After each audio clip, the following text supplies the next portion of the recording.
20 international chess professionals converge here in St. Louis for the 2017 Winter Chess Classic. Hello, chess fans, and welcome back to St. Louis. The St. Louis Chess Club is very proud to present the first of 4 seasonal tournaments in 2017. This Winter Chess Classic pits 20 players from 10 different nations against each other in 2 different fields. Join me for the next week as I recap the tournament each day and talk to the players and have them analyze their own games. And with the talent in this tournament, there's sure to be some bloodshed on the board. These players will earn top-level tournament experience, but also there's a $20,000 prize fund at stake. The winner of Group A nets $5,000. The winner of Group B nets $4,000. All right, this weekend in round 2, Grandmaster Fedoseev here from Russia played Grandmaster Ipatov, and he came out with a victory. Congratulations on that victory. Thank you so much. Yeah, and it's your first victory of the tournament. We've got 9 rounds here. So take us through this game here and any key parts of it. And it's hard to play this position with white. Every time engine said that it's equal 4 or 5 moves, and white don't get a trouble, but it's not easy to find something here. Also, white can play rook fd1 here, knight e4, knight d6 is a threat, and something like this, b4. It's almost unclear, but I think that 8x b4 is also possible, but I don't remember any variations there after 8x b5. Takes on d4. Here probably rook d1 better than rook fc1. Rook fc1 was probably its first mistake in this game. After knight 5 d6, I don't know what to do with white there. Knight d4 looks good after queen d8. Spot on z, knight d6 check, bishop d6, exchange, bishop b7. I can play just rook b8 and take on a5. If I want to play bishop e4, c6, it's not matter. I just take on a5 and my pawn is strong. It's probably a winning position for black there.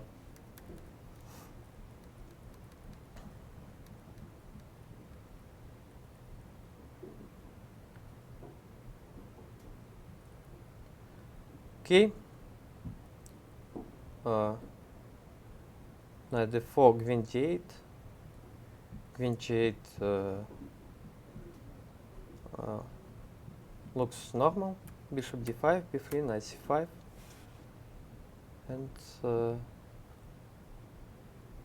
I hope to play this endgame without any risks for black, because this pawn is too late, and I have a nice blockade there. Can play something like this: bishop b6, knight c5, and then just put my pawn down as much as I can.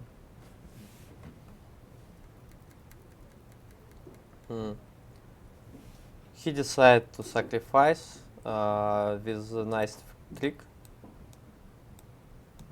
It means that after queen d7, black is probably lost after queen b6. 8x b6, rook a8, check.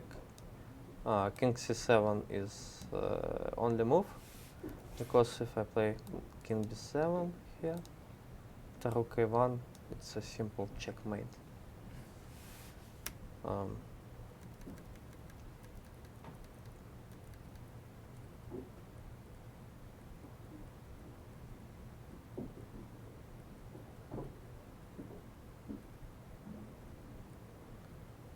And then I don't give any chance to my opponent.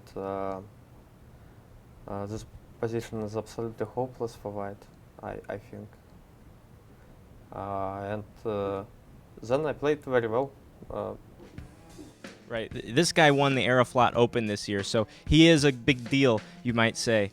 And you also brought up a good point that I failed to mention. Being a 9-round round-robin tournament, well, half of the field has to get 5 blacks, half the field gets 5 whites. So you got kind of the raw deal there. But so far, we're early on. It remains to be seen what will happen. Well, Vladimir, thank you very much for joining me. And let's take a look at the standings after the first 2 rounds in Group A. In Group A, 4 players share the top spot with 1.5 points each. This is to be expected as we're only 2 rounds in. Here are the pairings for round 3 to be played on Monday, March 13th. All right, I'm here with Grandmaster Irina Krush, who today took on another one of the club's favorites, Grandmaster Alejandro Ramirez. She had the white pieces and came out victorious. Congratulations, Irina, on that. Take us through the game. White just completed development, so did black, but unfortunately there is some problems in black's position with the center. The center belongs to white, and this move, knight b5, is really unpleasant. The bishop is trapped into a trade. There's actually 2 threats here. There's a threat of knight takes d6, like for example, if king h8, which I was thinking could happen. This simple move is very unpleasant, not just because you're getting the bishop, but even the move bishop e5. And it looks like black is losing the c7 pawn. b6 is hanging. So after knight b5, I honestly just didn't really see any moves for black. Can't escape with the bishop. Knight d6 is a threat, and one more threat was on the board, which I just think that Alejandro missed. He played this move with the idea that if I take the bishop, he could take with the knight, and it's not so bad. Well, it's at least playable, but he simply missed the move knight takes c7, and can't take it because the king is in the wrong position. There's a discovery. So he had to play down a pawn. So I don't think I've ever gotten quite so much so early on in the game against such a strong player. So of course this is not a typical mistake for someone like Alejandro to make. But I think that black's position right here is really quite bad, and that e takes d5 capture was really the culprit. And that's why, this kind of blunder came up, just because it was hard to find a move here. So then it was basically about conversion, and I had to show some kind of technique, which I don't think I did a great job of. Probably in this position, I really should have just taken this bishop. And of course, my knight was strong, and I wasn't quite sure. Here there's some ideas of like black playing b5, knight takes c4. But still, somehow my feeling is like, this must be the way to go. It's really pretty simple. I mean, there's some chance there's going to be bishops of opposite color here, well, like in this case of this trade, but it's hard to believe that this is not just a winning position for white. So I think I should have done that, but I decided to keep all these pieces on the board, centralize the queen, force this move, went back. The reason I did that so that there wasn't going to be knight c5 here at every turn and no a4 ideas. And then try to centralize my pieces, h3, just like some kind of consolidating moves, queen h6, black is trying to get counterplay. Yeah, I can't say that, I felt like I was playing all that convincingly at this point. Pawn takes, queen takes. Obviously, there's threats on f2, so I decided the knight should go back. But white still got everything under control. Still, the move like rook a d1 was useful, and now bishop e5 is an idea. Bishop c1 is an idea. So black doesn't, By the way, of course, this position, you're always looking at this, especially after f4, you're always looking at this square. Very important square, and you're making sure there's no tactics on it. And somehow, white just has enough coordination here that no tactics work. And, like this move, for example, might look a little bit scary, but there's the move bishop d4, breaking the pin. So the rook it's good that she's there on f1. Not a passive rook, but very useful. So Alejandro didn't see all that much to do here. Played knight g5. Well, now we follow the principle of trading pieces. And it's really time to now trade off this guy on c5 because I've left him on the board and he's a little bit dangerous. So we did a maneuver to trade him. Now, if black trades here, it's going to just take with the queen and play this end game with an extra pawn. Knight d6 is a threat, so I thought this should be, technically winning. I mean, of course, black can carry on with something like knight e4. Alejandro played bishop a6, which surprised me a little bit. So I took this chance to get the other rook into the game and threaten bishop c5 discovery. He had to move away. And this was like kind of the critical moment in terms of the, wrapping up stage. There's some little tricks in this position, and I don't know. I guess there's some move like knight d6, which is kind of interesting. Knight d6 right away. And on bishop c4, knight c4. It actually looks pretty good for me. But I was really tempted by this move. Bishop c5, forcing move, rook takes, and knight d6. And why did I go for this? At first I thought it was impossible because there's rook d5. And that was kind of the trap that black was setting, that due to this pin, he can take the pawn. But then I actually have this queen sacrifice for the rook and the knight, and soon the bishop. So white's pieces are really interacting beautifully here, and the poor queen really has no squares on this diagonal, and she's got one normal square like this. I mean, of course, if you're not careful as black, you might, let's say, there's all kinds of tactics here, using the back rank idea. So the queen should move to normal square like g6, and white simply captures. And I just thought that this was an adequate position to go for. Rook and two pieces, good coordination, safe king. Rook and two pieces are better than a queen, and especially if the king is safe and the structure is sound. And I've got outpost. This is an outpost. This is going to be an outpost for the bishop, and eventually white will just coordinate those pieces and should win the game. So that was my big, moment of calculation in this game that allowed me to play the move knight d6. And I think Alejandro saw that, and that's why he traded. But that was really like my dream, is just to make that capture. The knight on d6 is really powerful, and the rook is basically just trapped. So the knight on d6 wins the game here. And again, we follow the rule of trading pieces when you're up material. And not much chances for black in this position because he can never undermine white's formation with this move b5. It just simply loses a pawn. And in this move, there's not pawn takes knight, but rook takes and leaves white up a piece.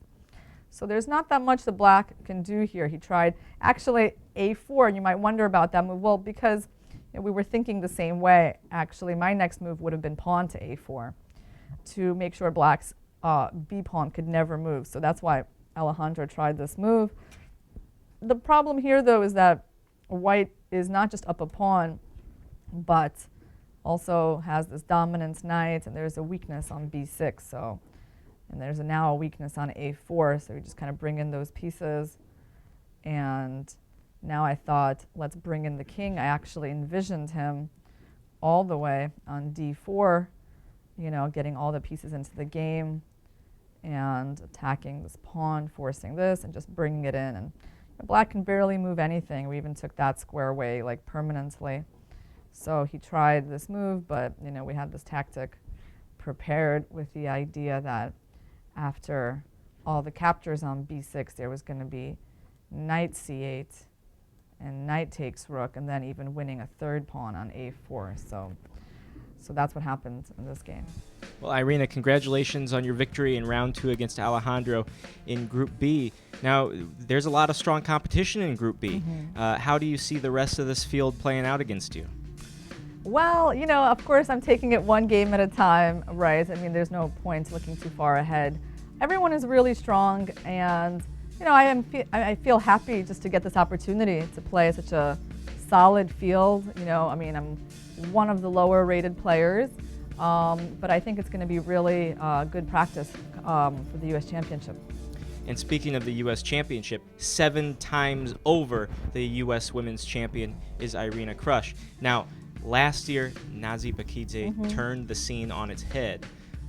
What do you think about your prospects in the U.S. Women's Championship? You coming back for it? Well, I'm coming back for it, yes, but I think this tournament, will kind of influence a lot. Just like how I managed to get myself into playing form here. So really, this is a good opportunity for me. I don't play as much as I used to, and when I got the invitation to come here, I immediately, agreed. Just like within 5 minutes, I already sent in my acceptance to come here because I knew that it was just going to be so important to get that playing practice in. And I think, and of course, this tournament is even going to be, stronger in terms of actual, level compared to the U.S. Women's Championship. So you're starting out with a really tough event, and hopefully, that's going to be, what you need in the future. A lot of these, this is a start of a new series, quarterly series season. Will have the Summer Classic, the Spring Classic, so on and so forth. So I think a lot of players are going to get that tune-up preparation in this very strong environment. Irina, thank you so much for joining me. Thank you. And let's take a look at Group B standings after 2 rounds of play. Chess Club resident Grandmaster Christian Karilla stands sole leader in Group B with 2 points, an unblemished performance so far. Here are tomorrow's pairings for Group B.